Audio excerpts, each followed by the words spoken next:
లడ్డు అంశంపై AP deputy CM Pawan Kalyan tweet చేశారు. తనను ఈ విషయం ఎంతో బాధ కలిగించిందన్నారు.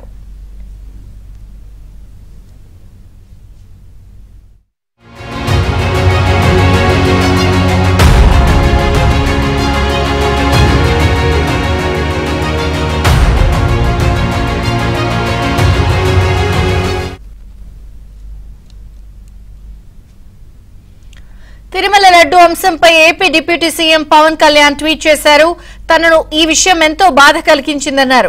ఇక పవన్ ట్వీట్ కి సంబంధించి మరింత సమాచారం మా ప్రతినిధి ప్రసాద్ అందిస్తారు. ప్రసాద్, విజయచంద్రిక కోట్లాది మంది ఆరాధ్య దైవమైన తిరుమల వెంకటేశ్వర స్వామికి సంబంధించి ప్రధానంగా ఈ ప్రసాదం మీద పెద్ద ఎత్తున వివాదం నడుస్తా ఉంది. ఈ నేపథ్యంలో తాజాగా పవన్ కళ్యాణ్ ట్వీట్ కూడా చర్చనీయాంశంగా మారింది.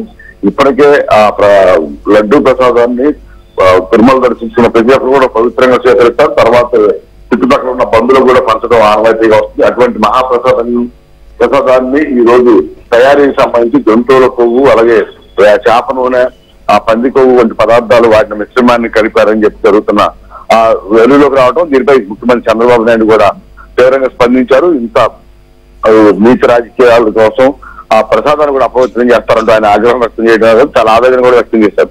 ఈ పరిణామాల నేపథ్యంలో మొత్తం అందరూ కూడా రాష్ట్ర వ్యాప్తంగా దేశవ్యాప్తంగా కూడా ఇప్పుడు ఈ చర్చ నడుస్తూ ఉంది. పవన్ కళ్యాణ్ కూడా తన తీవ్ర ఆవేదన వ్యక్తం చేస్తూ కొద్దిసేపు క్రితం ట్వీట్ చేశారు. ఇటువంటి ఇదంతా కొంత కుట్రపూర్తిగా కొంతమంది ఉద్దేశపూర్వకంగా చేస్తున్నట్టు కూడా ఆయన అభిప్రాయాలు వ్యక్తం చేస్తారు. హిందూ ధార్మిక సంస్థలు కూడా వీటిపై ప్రత్యేకంగా దృష్టి పెట్టాలని కూడా ఆయన అభిప్రాయపడ్డారు. మొత్తం భారతదేశంలో ఉన్న దేవాలయాలకు సంబంధించి ఇటువంటి సమస్యలను కూడా పరిశీలించే విధంగా, పరిరక్షించే విధంగా జాతీయ స్థాయిలో సనాతన ధర్మ రక్షణ బోర్డును ఒకటి ఏర్పాటు చేయాలని, దీనికి సంబంధించి అసలు ప్రధానమంత్రి మోదీని కూడా కలిసి విన్నవిస్తానని కూడా ఆయన చెప్తా ఉన్న పరిస్థితి.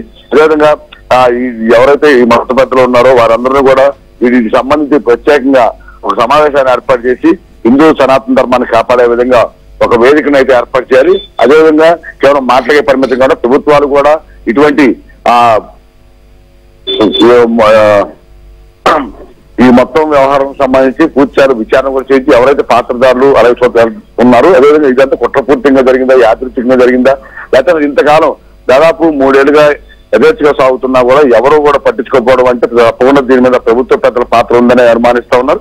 ఈ నేపథ్యంలో వారందరిపై కూడా విచారణ జరగాలని కూడా ఆయన డిమాండ్ చేస్తారు. ఆయనతో పాటు ఇప్పుడు చాలా మంది కూడా ఇదే అంశాన్ని ప్రస్తావిస్తా ఉన్నారు.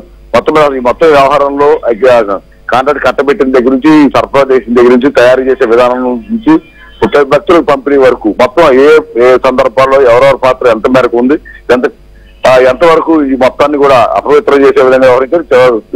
కోట్లాది మంది ఆరాధించే వెంకన్న పవిత్ర చుట్టూ సంబంధించిన వ్యవహారం కావడంతో ఇప్పుడు అందరూ తీవ్ర మనోవేదన చెందుతున్నారు. హిందూ అనే ప్రతి ఒక్కరు కూడా ఈ విషయం వెలుగులోకి వచ్చినప్పటి నుంచి కూడా తీవ్ర ఆవేదన వ్యక్తం చేస్తా ఉన్నారు. ఇటువంటి పనికి పాల్పడిన వారు ఎంతటి వారైనా కూడా వారిపై కఠిన చర్యలు తీసుకుని మరోసారి ఈ తరహా ఎవరు పాల్పడకుండా కూడా శిక్షలు కూడా ఉండాలని కూడా అభిప్రాయపడతా ఉన్నారు. అదేవిధంగా రాజకీయాలకి మతాలు కులాలను అడ్డం పెట్టుకుని వచ్చే చాలా మంది కూడా గుణపాఠం కనువిప్పు కలిగే విధంగా చర్యలు ఉండాలని కూడా డిమాండ్ చేస్తున్న పరిస్థితి కనిపిస్తుంది. మొత్తం మీద రాష్ట్రంలో, దేశంలో, ప్రపంచవ్యాప్తంగా ఇప్పుడు ఈ తిరుమల ప్రసాదంపై పెద్ద ఎత్తున చర్చ అయితే నడుస్తుంది. విజయశంకర్.